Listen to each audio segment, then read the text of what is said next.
Imagine waking up in the dead of the night only to find someone has snuck into your room and stolen a lock of hair and vanished into the shadows without a trace. Sounds like something out of a nightmare. Right, Meg? Mm-hmm. Well, that's exactly what happened in Pascagoula, Mississippi. That could be the funnest name to ever say, right? Mm-hmm. During the summer of 1942. But this wasn't a simple case of petty theft. It was the beginning of a strange and chilling mystery that would haunt the small town for years. Welcome to the eerie case of the Phantom Barber of Pascagoula. Dun, dun, dun. There it is, the dun dun dun from the Dun Dun Queen. Joining me, as always, is the wonderful, beautiful Meg. What's up, Meg? Hey. What a day, isn't it? Mm-hmm. Man, we've been just like the Johnny Cash song. I've been everywhere, man. That's what I really feel like. On the road again. Holy cow. But we've done it, and basketball. It's taken over our lives. And it could be worse.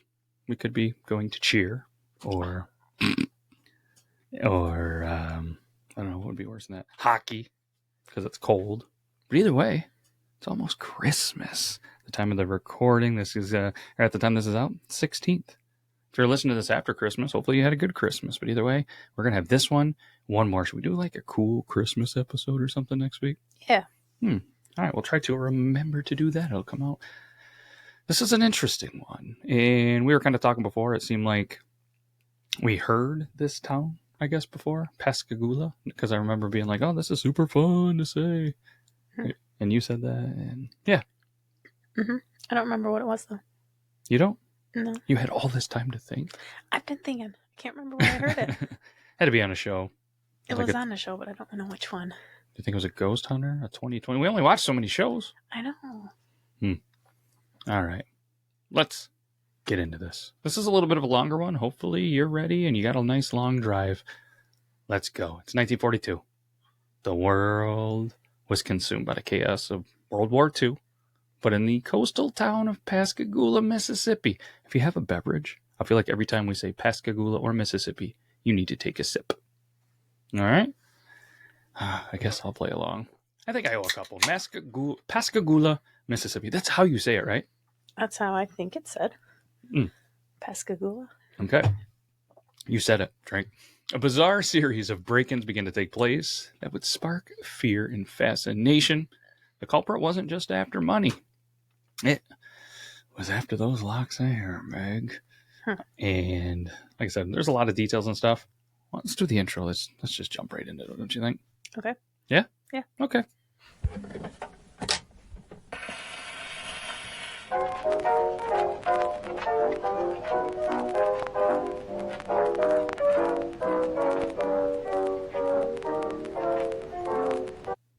You made it back. You must want to hear about the tale of the Phantom Barber.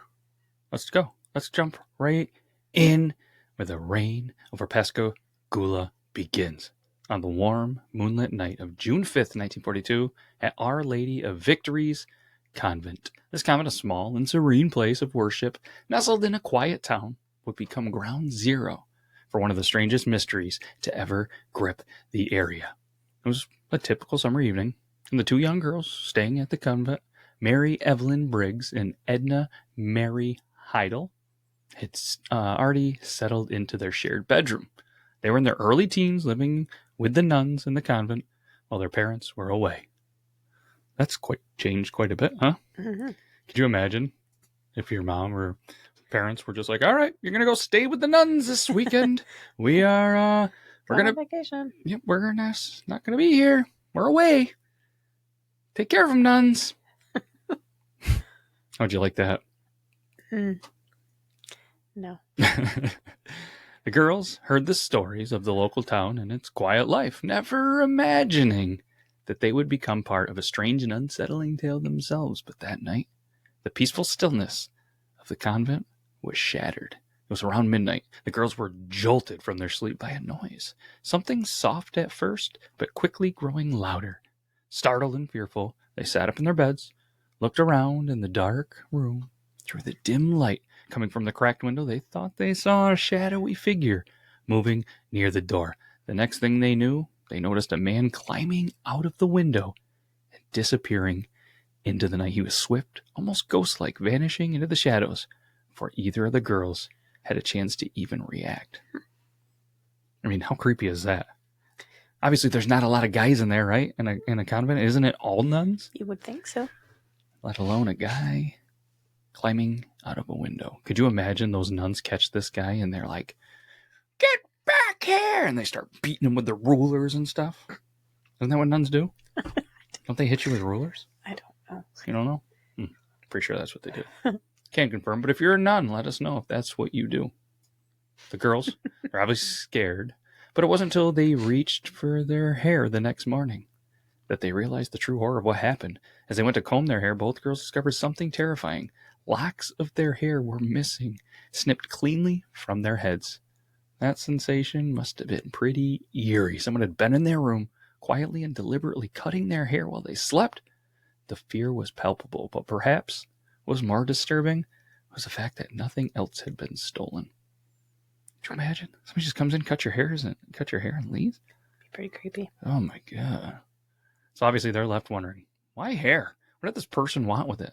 The fact that nothing else of value was taken led them to believe the man had a strange and unsettling agenda. When the girls told the nuns, panic spread like wildfire. I'm surprised the nuns believed them. Mm-hmm. You know what I mean? Like, so you're telling me, girls, that your hair got cut by a man in a convent and then just climbed out the window? Mm-hmm. And this is 1942. It's not like there's cameras and cell phones. But according to what I was able to research, the nuns were obviously and understandably a little bit shaken themselves. Then they contacted local authorities. The police arrived at the convent to investigate, finding no sign of forced entry and no physical evidence that could point to any kind of robbery or even an assault, thankfully. All that remained were the missing locks of hair and the strange sense of violation. But despite their initial shock, the authorities were left without concrete clues. The only evidence actually came from the girls' kind of descriptions of the intruder. One of the most bizarre aspects of the case, with the vague details the girls did provide, they said the man was sort of short and sort of fat and was wearing a white sweatshirt. Sounds pretty nimble. Nimble, ghost-like fat man. Climbs in. That's just so creepy. Not too many fat men come in windows, but the fat man's coming through the chimneys here pretty soon for Christmas. Am I right? This was hardly the type of description that could obviously lead to a quick arrest, and the fact that no one else had seen the intruder made the investigation even more difficult. The Phantom Barber had been a ghost, leaving no trail behind. I have to imagine the police investigation, the forensic evidence, and the way that they collect and everything, probably not nearly as good either, you know? I mean, what do? You come in, kind of do the eye test and be like, "Nope, we didn't find nothing here, don't you say?" Isn't that how cops sounded in 40s? Sure. I think I nailed it. The police, they interview the girls, not once, not twice, but several times. But the only other lead that they had was a report of someone hearing strange noises in the area around midnight. However, these accounts, they were sparse, not enough to pin down any suspects. Without further evidence, and with little to go by, the case grew cold, just like it is here. The break-in in the convent, while strange and unsettling, was not viewed as an isolated incident, or was viewed as an isolated incident at first. It wasn't until similar reports of hair thefts began to surface across the town. What town was it, Meg? Pascagoula. Cheers. That they realized that something far more sinister was at play. The Phantom Barber had left his mark, but it was only the beginning of what would become a bizarre and terrifying spree that would grip Pascagoula for months to come. The strange and deliberate nature of the crime, attacking people in their homes, in a convent, wherever they slept, and stealing their hair, raised countless questions. I mean, you probably have countless questions too, don't you? Mm-hmm. What's one? Why the hair? I know. Everybody wants to know why the hair. What could be the purpose behind it? Was the Phantom Barber driven by a strange obsession? or was there more cryptic motives at play? Is there a preferred hair color? Ooh. Was he making voodoo dolls? As the attacks continued, these questions obviously continued to linger in the minds of Pascagoula's residents, especially those who were affected by the Phantom Barber's creepy nocturnal visits. All right, you got the next part? The convent break-in marked the start of a wave of fear and confusion that would sweep across the town, leading to more bizarre incidents and the growing mystery of the Phantom Barber. But for now, it left behind only the eerie feeling that no one was truly safe, especially when they were tucked safely in their own beds at night. The fear began to grow, and with it, the legend of the Phantom Barber. Oh, the town of Pascagoula, still in the grip of wartime anxiety, would soon learn that they had a new enemy. One that wasn't after gold or jewels, but something far stranger. An obsession with hair. The investigation of the strange and unsettling series of crimes are just beginning. The Phantom Barber, he didn't stop at the convent, or maybe even another family, the Petty family. Piet family? Piety? I don't know. I say Petey. Petey Pablo. Take your shirt off, spin around your head, spin it like a helicopter, North Carolina.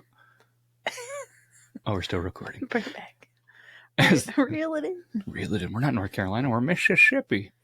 As the weeks passed, the attacks, they grow bolder and even more bizarre. The strange pattern of their thefts turned into something much more sinister, heightening the anxiety among Pascagoula's residents. The mystery seemed to grow by the day as the barber's reach expands and the panic begins to take hold of the town. By mid-June 1942, more families had become victims of this peculiar intruder, and the stakes were higher than ever. What began as an isolated incident of stolen hair soon escalated into violent encounters. It seemed that the Phantom Barber was really testing the limits of his power, growing more brazen with each attack. What? Brazil. Yeah, I really Frenched it up. Okay. My So fault. how was it becoming, like, what were the attacks transitioning into? You're about to find out. Oh, okay. All right. Okay. June 13th, 1942. The family of who, Meg? Petey. Is not only their first, but their second encounter with the Phantom Barber. It occurred just days after the convent incident. This time the thief struck. He didn't stuck it. He got stuck in their house. He got struck in the unfortunate Petey family's home in the dead of the night. There's a 6-year-old Carol and the twin brother David had been sleeping in their room when the intruder made his move. Carol awoke to the sensation of just someone pulling at her hair. She turned to the dark figure in her room, and before she could scream, the intruder quickly fled, leaving behind a lock of hair. Her brother David was unharmed, but obviously pretty shaken by the bizarre events. And unlike the first break-in, this was no subtle act. It was a clear theft. Had a specific target. He wanted Carol's blonde hair. The whole family was disturbed, but there was no sign of forced entry, just the eerie feeling that someone had been watching them from the shadows. The police arrived. They found no other evidence of the intruder's presence, but it was clear that this was not an ordinary crime. And what made this incident so troubling was the fact that the break-in had been relatively non-violent. The Phantom Barber wasn't stealing valuables, wasn't causing physical harm yet, just cutting the hair. And I'm still wondering, why are you? Mm-hmm. Let's talk about the old Heidelberg incident, why don't we? This is when things really shift, when he enters their house. June 16th, 1942. This one turns violent. It wasn't just a lock of hair that was stolen, but a brutal assault that left one man seriously injured. Mr. Terrell Heidelberg, a local businessman, and his wife, Mrs. Terrell Heidelberg, they're fast asleep when the intruder breaks into the house. It was around 1 a.m., a little bit later than the other ones at midnight, when Mr. Terrell was suddenly awoken by a sharp blow to his head. The assailant, he was carrying a heavy iron bar and struck him hard enough to knock him unconscious, leaving a bloody mess on the floor. And the wife, hearing the commotion, screams, but her cries were quickly silenced when the intruder then turns on her, strikes her in the face, knocking out several of her front teeth. Beside the violence, the Phantom Barber didn't make off with cash. No valuables. He had a strange focus on the hair. Though she's in severe pain, the wife then tells investigators that she heard the intruder mumbling as he made his way through the house, almost as if he were muttering to himself about his hairy prize. The attack was unlike anything seen before, violent yet nonsensical. It was during this attack that the residents of Pascagoula, I'll drink to that, it feels like it's been a while, they actually start to wonder if the barber's actions were more than just kind of a twisted crime spree. Some locals begin to suspect that this just wasn't an opportunistic thief, but someone with a deep-seated obsession or even a psychological drive to carry out these bizarre break-ins. What are you thinking? He's obviously obsessed with hair. I wonder why. Yeah, I don't know. But a crucial detail that stood out across all the incidents, it's that hair, Meg. The Phantom Barber didn't steal money, jewelry, nothing of real value. Instead, just fixated not only on hair, but it turns out blonde hair, especially from young girls. Some victims described the sensation of being touched by the intruder as they slept, but the most unsettling part was how clean and quiet the theft actually was. No screams, no signs of forced entry, just a lock of hair. Gone, in a chilling sense that someone had invaded their privacy in the most intimate way. So in that last one, Mhm. did he take hair? Or did he just hit him? Hit him. Remember he was mumbling off about the hairy prize? I think he was mad that he didn't get the hairy prize, as from what my understanding was. Okay. But this pattern obviously raises questions. Way more questions than answers. What is it with the hair? But then there's another attack that hopefully leads to some answers. Mrs. R.E. Taylor. Just a few days later, he escalates again. A well-known local woman, Mrs. R.E. Taylor, was targeted in what seemed to be a near-fatal encounter. She was living alone at the time and had no idea that the Phantom Barber was planning his next strike. In the dead of the night, Mrs. Taylor woke up to a strange smell. She soon became dizzy and disoriented. Before she could react, she was chloroformed by the intruder. When Mrs. Taylor regained consciousness, she found herself in a state of shock. The thief had stolen a lock of hair. But there was something far worse, a vile, suffocating scent of chloroform that lingered in the air. Though she hadn't been physically harmed beyond the hair, the psychological impact of this encounter was pretty profound. This wasn't an intrusion. It felt like an attack on her very sense of safety. The fact that the Phantom Barber had resorted to using chloroform in his attack suggested a troubling new escalation. He was no longer content to simply steal hair in silence. Now he was willing to incapacitate his victims in order to carry out the strange obsession of cutting their hair. The act of using this chemical, though, to subdue someone was new and definitely unsettling, and it made many locals feel as though no one was truly safe in their own home. Tension's mounting. Yeah, isn't it? So, I mean, you have little girls' hair being cut. You got people beaten with iron rods. And now what do we got? We got chloroform. Obviously, the tension is starting to mount. The fear is growing. We're in the summer of 42, and the summer is wearing on, and Pascagoula became gripped by a palpable fear. Rumors began to spread, some claiming that the Phantom Barber had a particular interest in women with light-colored hair. Some locals actually believed that he might have been suffering from some kind of obsession or mental illness. Which, yeah, I could see that. It's sounding pretty prevalent. But others thought he was driven by something far more methodical and even sinister. But what made matters even worse was the fear that the Phantom Barber had now become emboldened by his lack of capture. As each new attack unfolded, it seemed as though the Barber was not only getting more dangerous, but more cunning in his methods. The fact that he had turned to chloroform and attacked with iron bars raised the stakes. Soon families were locking their windows, they were keeping their children inside at all times. The anxiety was so intense that people were even keeping their homes lit at night, hoping that the light would keep them away. But despite their precautions, there was no way to predict when or where he would strike next. More victims start to emerge. So did more theories about the Phantom Barber's true identity. Some believed he was a disgruntled local who had been wronged in the past. Others speculated that he was a deranged individual seeking to make a name for himself. The mystery surrounding his motivations only deepened with each attack, and the tension in Pascagoula reached a boiling point. What began as a strange, unsettling series of break-ins morphed into something much more dark. The town realizes this, and they're starting to realize the true nature of the crimes that they were facing. The Phantom Barber wasn't a thief.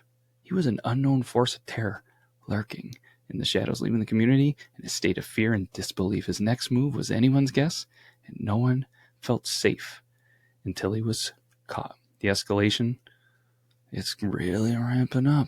It started harmless, pretty bizarre. It's just stealing hair.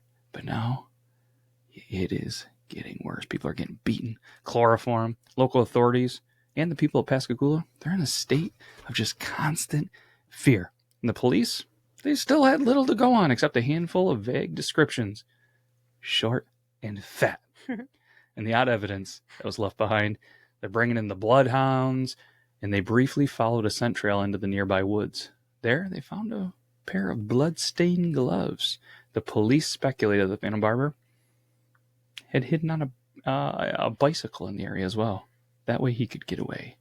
1942. He had a bicycle in the woods. Getting, like, really painted for us.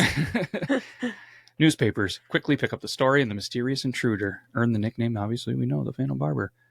This caught the attention of everyone in town, and parents were particularly concerned, obviously, with the children. I mean, they should be there, concerned for themselves. And there was a local resident, Sandra Moncrief, recalled how her father, who worked at the local shipyard, would make sure the family took turns staying awake at night.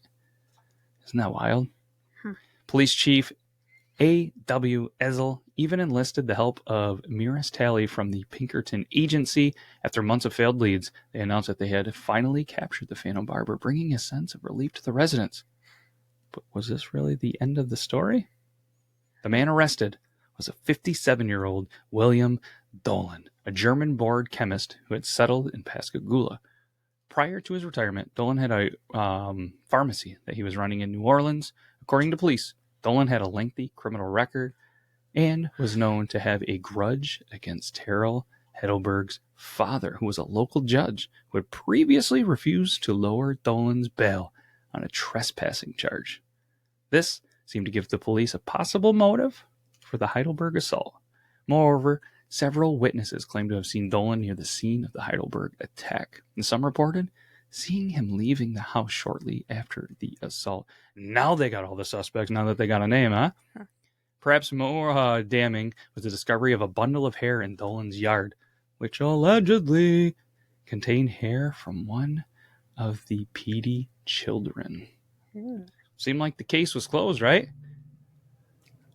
Yeah. However, the details didn't quite add up. Dolan was charged only with the attempted murder of Mr. Heidelberg only, and no charges were brought against him for the other hair thefts. The attacks on the Petey family, the convent, and others had a completely different pattern. No violence, no harm, just hair theft. Just hair theft. It seemed like Dolan might have been framed for his crimes that he didn't commit. Despite the conviction of Dolan, though, the questions lingered. Some believed he was just a scapegoat to solve the case quickly and restore peace to the town. We've heard that in a lot of cases, haven't we? Mm-hmm. You're the one. What? I didn't do nothing. Well, everybody's safe now. 1948, Mississippi Governor Fielding Wright ordered a re-examination of Dolan's case. Dolan was subjected to a lie detector test, which at that time had to be huge. Mm-hmm. These days, not so much. But guess what, Meg? He passes. He was granted a suspended sentence and released in 1951 after just serving a few years in prison. While the Phantom Barber mystery seemed to end with Dolan's release, many still question whether he was the true perpetrator. The strange nature of the crimes and the lack of concrete evidence against Dolan and the hair thefts suggest that the true identity and the motive of the Phantom Barber may never be known. So what happened all those years, Meg? Was it Dolan? Was he the Phantom Barber? Was it just an innocent, or was he just an innocent man caught in a web of paranoia, and fear? The mystery, still to this day, technically, remains unsolved, and the town of Pascagoula has never quite shaken the unsettling memories of those strange and creepy break-ins. I mean, thankfully, they stopped. Right. But imagine if that's what your town was known for. Right. We had some random person just breaking in houses and cutting hair. Welcome to Pascagoula. Do you think it was really that guy? Or do you think it was like somebody else that was like, oh, they're getting close to catch me. I better stop. So they think it's this guy. I mean, they stop while he's in jail. So, I mean, that's probably a good thing. And so do you think at the same point he was like, whoa, better stop this? That's what I'm saying. They're on to me. I think it was him. Hmm. I think they stopped. I think he realized, like, okay, they're on to me. If it happens again and now I'm out of jail, it's probably going to be me.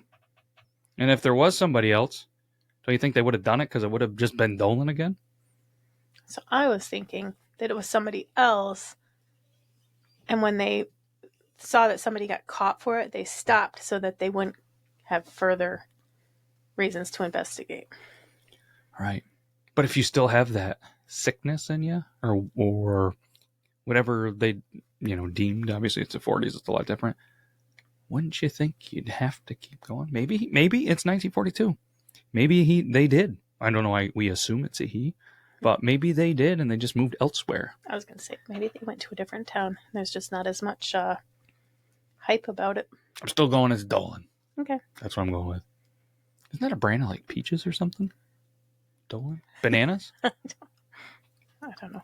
Me neither. Making it up. All right, we got a quote. You want to read the quote? Fear is the most powerful thing you can never see, but it makes its presence known in the most unexpected ways. Well done. By unknown. Yeah. I looked it up. Shout out to our sources.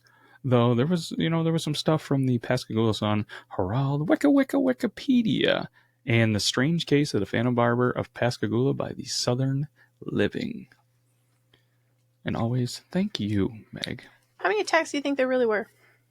Does it actually say? From anything that I had, it was the convent. Other than the families that they and there was the families that were mentioned in here, the chloroform, the iron bar, and the other family. So like I said, and there was mentions in the research, but no specifics of, and some other incidents around town, but it was never specifically like this family, this name. You got to think it's the 40s. I was just curious. Yeah, I was curious as well, and I wanted there to be more, but it is what it is. All right. That was fun. Still creepy. And Pascagoula, everybody. That means cheers in this episode. I had a blast. Hopefully you did as well. Meg, hopefully you enjoyed it. It's interesting, huh? Pascagoula, everybody. Mississippi. It was fun. We got a busy week. We got some Spirit Week coming up, right? By we, I mean you. Mm-hmm. You got a little Spirit Week. Then you get a little vacation. Mm-hmm. Looking I forward would to like it. to say that that's what it is, but we have a lot of basketball. Why'd you say it like that? Basketball. Because We got a lot of basketball, y'all. We do. I love basketball, though. We do. And we love the kids. Mm-hmm. But it's gonna be a good week. It's gonna be a busy week. And we got a little bit of time with a holiday. It's a little bit interesting with the old Christmas on a Wednesday. Mm-hmm. And New Year's, but busy time of year, which is good where we are because there's a lot of snow and a lot of cold. So keeping busy and having things to do is pretty good. Mm-hmm. And then doing this on the side it's a blast. I can't thank anybody that's still listening to this enough. We really appreciate you could be anywhere in the world, listening to anything in the world. You're here with me and Meg. Meg and I. Slasha. The Dun Queen. Do you think we should be done? Yeah. Okay. We're out of here. Bye, everybody. Bye. See you next week. Enjoy your week, your day, your month, your year. Toodles.